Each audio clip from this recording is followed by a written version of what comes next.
Now this is the Lockheed T-33 Shooting Star, or T-Bird, which is an American jet trainer aircraft.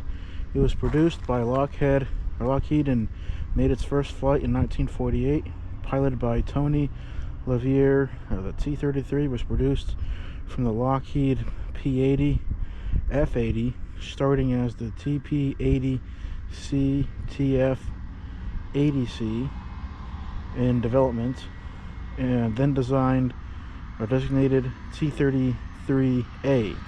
It was used by the U.S. Navy initially as a TO-2, then TV-2, and after the 1962 the T-33B.